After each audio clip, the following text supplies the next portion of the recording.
and I'm gonna keep up talking today because there's light and I decided to make 2 videos in a row. And I know I'm posting this later. The perks of creating stuff and publishing later. Reality, yeah, that's what we do. So today I wanted to talk about healthy boundaries. Boundaries. We need boundaries because it's something that will help you in life and it will help you being happy. But it's something very difficult to do, especially if you're a person who cares a lot or has a tendency to control stuff, and you want things to happen in a certain way and you would like to do. Yeah, we live in a world that's not how it works. We are in a disaster of time at the moment, with costs of living going up, and you check the newspaper and you are horrified and you're like, oh yeah, and then you think you can control things like no. So healthy boundaries, there are different types of healthy boundaries. You can have healthy boundaries with your family, with your friends, with unknown people, and with information that you take daily. So for example, for me, a healthy boundary in the morning is never to check the news when I wake up in the morning. I'm gonna have a horrible day and I'm gonna, program my head to think horrible things in the world. I can check that later, around 5 p.m. or 6 p.m., like in the middle of the day, if I feel strong enough to do it. So that's my boundary. I still check the news, but I don't do it in the morning because that's when my day starts and I want to set myself for success, not for failure. Because if I start overthinking, like the prices of the bills are going up, etc., I'm not gonna have a very nice day the rest of the day. I want to focus on what I can control, not what I cannot control. So I set up healthy boundaries. Another healthy boundary for me, it's like if there is some toxic personality coming into my sphere for whatever reason, I'm like, bye. There you go, out of my life. It's not personal. Darling, you're toxic for me. This is my boundary. I'm so sorry. We are not gonna be friends. That's it.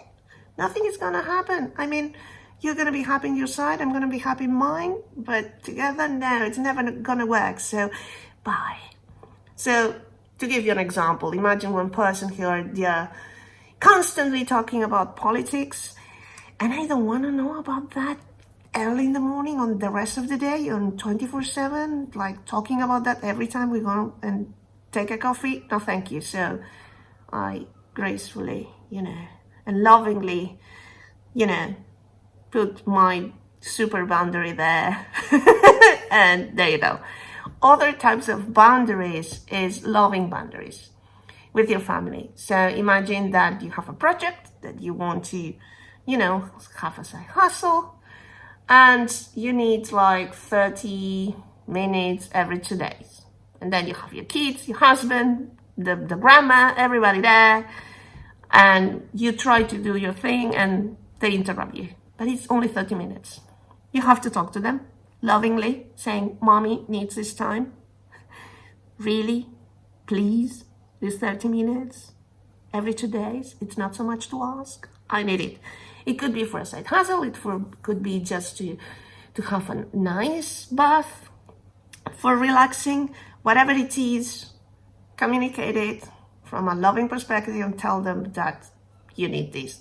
This is another type of boundary.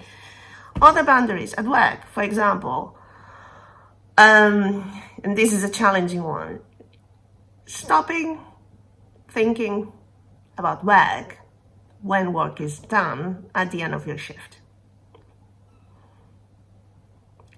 It's a boundary that you have to set and you have to work for it, because many people, after they, you close your computer, especially if you're working remotely,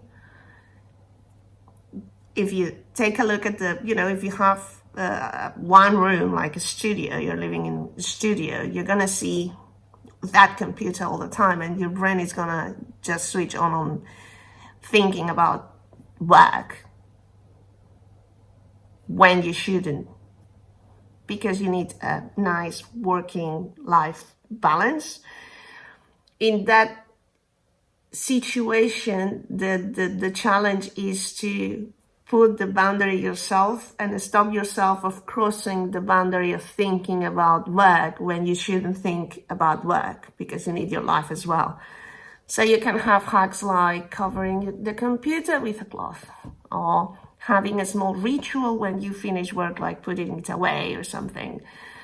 Or if you find yourself thinking about work, saying, not now, and refocusing and bring your attention to other stuff, but not work. So remember, nice boundaries, healthy boundaries, and setting up nice boundaries. It's nice, sometimes challenging, but this will help you with many other stuff along the way. For example, having your 30 minutes every 2 days to create your side hustle, or to have me time, and things like that. So have healthy, loving, amazing, healthy boundaries in your life.